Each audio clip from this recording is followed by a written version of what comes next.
राज्य में 12 राजकुमारी थी जो सुंदर होने में पसंद थी। हर राजकुमारी की अपनी खूबसूरती थी, कोई भी एक जैसा नहीं था।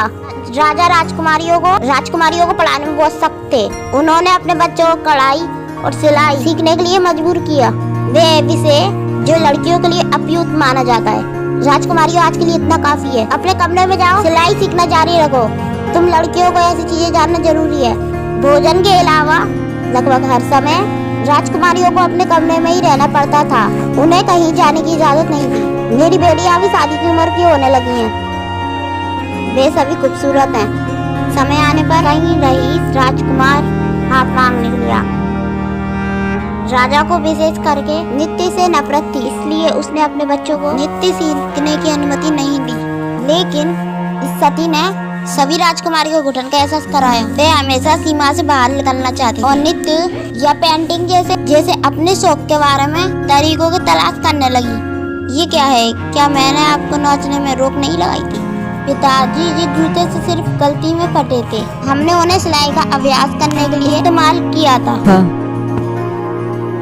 हर रात जब राजकुमारी सोने जाती थी, राजा ही दरवाजा बंद करके कुंडी लगाते थे। लेकिन अगली सुबह राजा ने हमेशा देखा कि उनके जूते फटे हुए होते थे और उन्हें समझ नहीं आता था कि क्या हुआ था। उठो, इन जूतों का क्या हुआ? आप मुझे बताओ, क्या फिर से मुझसे चुपके नाचने के लिए गई थी? पिताजी, आप ही हैं जो हर रात दरवाजा बंद करते हैं। हम कैसे बाहर निकल सकती हैं? वे हमारे लंबे समय तक उपयोग करने के कारण फट गए हैं और हम उन्हें ठीक नहीं कर पाए। राजा को मदद की तलाश में इस बात को फैलाना पड़ी। ओह अद्भुत, देखो, अगर मुझे पता चल जाए रात में राजकुमारियां कहाँ नाचती हैं, तो मेरे पास कुछ भी हो सकता है। मैं एक राजकुमारी का पति भी बन सकता हूँ। मुद्दा ये है, तुम इसे 3 दिनों में कर सकते हो। अगर ऐसा नहीं हुआ तो तुम्हें सजा भुगतनी होगी। वहाँ पर कई रईस थे, साथ ही पड़ोसी राज्य के राजकुमार भी आए हुए थे पता लगाने के लिए, लेकिन उनमें से कोई सफल नहीं हुआ, तो सभी को अपनी सजा भुगतनी पड़ी। लोलन नाम का एक व्यक्ति था जो अपने दयालु स्वभाव के लिए जाना जाता था। खराब स्थिति के बावजूद हमेशा लोगों की मदद की जब भी वो कर सकता था। राज्य से खबर सुनने के बाद वो भी शामिल होना चाहता था। अरे वाह, एक चुनौती, मैं इसे अपने लिए लेना चाहता हूँ, चलो। रास्ते में उसने देखा कि एक बूढ़ी औरत खतरे में थी। वो लुटेरों से घिरी हुई थी। एक बहादुर सैनिक के रूप में बिना सोचे समझे लुटेरों से लड़ने के लिए तुरंत दौड़ा। फिर उसने बूढ़ी औरत को बचा लिया। मैडम, क्या आप ठीक हैं? आप भूखे होंगे, मेरे पास एक ब्रेड है, आप इसे रख लें। बहुत बहुत धन्यवाद, मेरे पास तुम्हारे लिए कुछ नहीं है। ऐसा करने की कोई जरूरत नहीं है, मैं वैसे भी भूखा नहीं हूँ। क्या मैं पूछ सकती हूँ कि तुम कहाँ जा रहे हो? जी, मैं राजा की चुनौती लेने जा रहा हूँ। पलक झपकते ही वो बूढ़ी औरत परी में बदल गई। ये पता चला जो कुछ भी हुआ था परी द्वारा किसी भी व्यक्ति की परीक्षा लेने के लिए एक नाटक था और नोनल अकेला था जिसने बूढ़ी औरत की मदद करने की हिम्मत की और उसे लुटेरों से बचा लिया। युवक, मैं आपको ये बता दूं कि केवल आप ही हैं जिन्होंने मेरी चुनौती को पार किया है। आपकी उदारता और दया के लिए धन्यवाद। मैं आपको एक चीज दूंगी, ये अदृश्य करने वाला चूहा आपका इनाम है। बेशक जिस तरह आप इसके इस्तेमाल करेंगे आपके भविष्य को परिभाषित करेगा। इसे ध्यान से इस्तेमाल करें, मेरे शब्द याद रखें। यदि आप राजा की चुनौती को पार करना चाहते हैं तो आपको राजकुमार द्वारा दी गई किसी भी चीज से दूर रहना होगा। अदृश्य चौबे के साथ लोलन ने उस जगह को खोजने के बारे में और अधिक आत्मविश्वास प्राप्त किया जहां राजकुमारियां अक्सर बाहर जाती थी। जब वो राजा के पास पहुंचा तो उसे राजकुमारियों के कमरे के बगल वाले कमरे में रहने का इंतजाम किया गया। वो राजकुमारियां वास्तव में बहुत अभिमानी थी। छोटी वाली राजकुमारी को छोड़कर किसी ने लोलन से बात नहीं की। हेलो राजकुमारी। लोलन को पता चला सबसे छोटी राजकुमारी कितनी मिलनसार थी। उसके दिल में धीरे धीरे उसके लिए भावनाएं आने लगी। सबसे छोटी राजकुमारी कितनी प्यारी और मेहमान नवाज थी। वे अभिमानी नहीं है जैसे मैंने सोचा था। दिन के समय सबसे छोटी राजकुमारी अक्सर बात करने के लिए लोलन के पास आया करती। सबसे छोटी राजकुमारी बहुत सुरक्षित थी। वो बाहर की दुनिया के बारे में बहुत कुछ नहीं जानती। लोलन की कहानियों ने उसे वास्तव में आकर्षित कर दिया क्योंकि लोलन के दिल में छोटी राजकुमारी के लिए भावनाएं थी। और उसने कोई सावधानी नहीं बरती। लोलन को पहले 2 दिन में कुछ भी पता नहीं चला, क्योंकि हर रात सोने से पहले सबसे छोटी राजकुमारी हमेशा नोलन के लिए पीने के लिए एक शरबत ले आती थी। असल में वो एक नशीला पदार्थ पिलाती थी। थोड़े समय तक नोलन के साथ रहने के बाद सबसे छोटी राजकुमारी को धीरे धीरे नोलन के अच्छे स्वभाव का एहसास हुआ। ये नोलन इतना बुरा नहीं है, उसका कोई बुरा इरादा नहीं है, न पैसे के लिए और न ही किसी लाभ के लिए। तीसरी सुबह राजा लोलन के पास आया। लोलन, क्या आपको कुछ पता चला?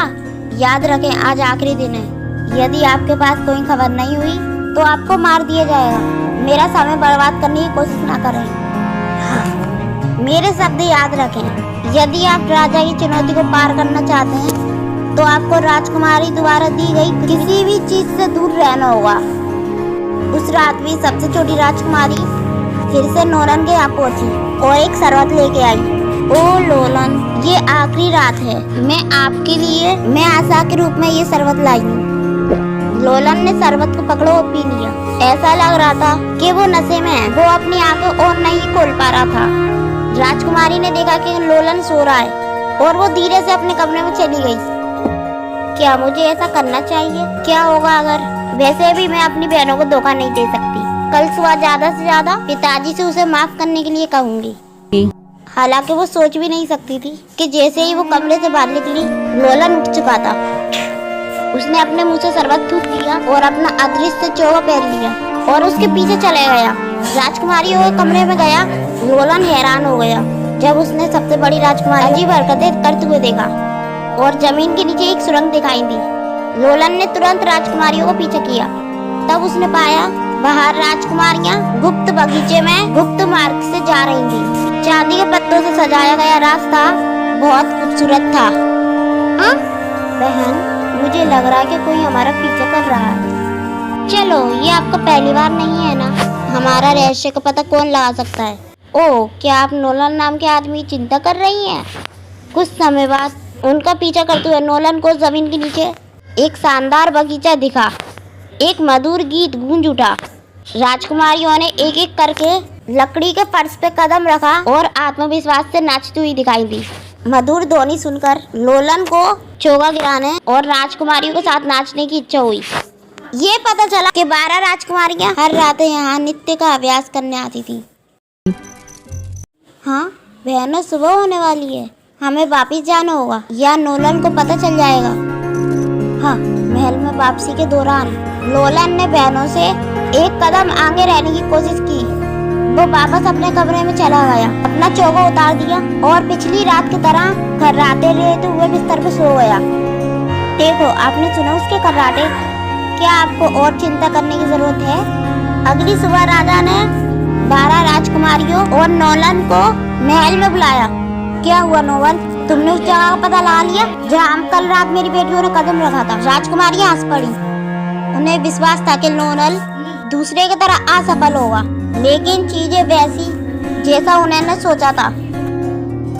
महाराज, मेरे पास आपका जवाब है, कृपया मेरे पीछे आएं। नोलन ने सुरंग को जिस तरह खोला जिस तरह बड़ी राजकुमारी ने खोला था। वो राजा को चांदी के पत्तों वाले पेड़ों सजे रास्ते से ले गया जहाँ से वो कल रात गया था। हमारी राजकुमारी को इसे हमेशा के लिए नहीं छुपाना चाहिए। अपने जुनून और सपनों को पूरा करने में क्या गलत है? इस समय तक 12 राजकुमारियों को ये स्वीकार करना पड़ा। पिताजी, कृपया हमें निजी स्नान और शौक छोड़ने के लिए मजबूर ना करें। जितना अधिक आप हमें रोकते हैं उतना ही हम बाहरी दुनिया के बारे में जानने के लिए तरसते हैं। इस जगह के बारे में हमें एक पत्र से पता चला था जो हमारी माँ हमारे लिए छोड़ के गई थी। उन्होंने ही हमें इस बगीचे का गुप्त रास्ता भी बताया था। हमारे लिए ये हमारे सपनों का रास्ता है, इसलिए हम भी उनके जैसा बनना चाहते हैं। अपने बच्चों की बात सुनने के बाद राजा को अचानक एहसास हुआ कि वो बहुत शक्ति बरतते थे, इसीलिए उसके बच्चे आजाद हो गए। ये सब का कारण रानी के जाने के वजह से था। उन 12 राजकुमारियों की माँ, असल में राजा अपनी रानी से बहुत प्यार करता था, हमेशा हर चीज में उनका साथ दिया, जिसमें नृत्य करने का उनका जुनून। हालांकि जब वे एक पहाड़ पे नृत्य करते समय लापरवाही के कारण दुर्भाग्य से फिसल कर नीचे गिर गई, तब से राजा को विशेष रूप से नृत्य से नफरत हो गई थी। राज्य के सबसे बड़े उत्सव में भी नृत्य पे पाबंदी लगा दी गई थी। राजा ने अपना मन बदल लिया था। उसने राजकुमारियों को बाहर तो मेरे प्यारे दोस्तों, दिया। कैसी लगी आपको मेरी ये कहानी? मुझे कमेंट करके जरूर बताएं और इसे अपने दोस्तों के साथ भी शेयर करें। और हाँ दोस्तों, अगर आपने अब तक मेरे चैनल को सब्सक्राइब नहीं किया है तो जल्दी से नीचे लाल बटन दबाकर अभी सब्सक्राइब कर लें और साथ ही इस बेल आइकन को दबाना ना भूलें। तो मिलती हूँ मैं फिर किसी नई कहानी के साथ। तब तक अपना ख्याल रखें। बाय बाय दोस्तों।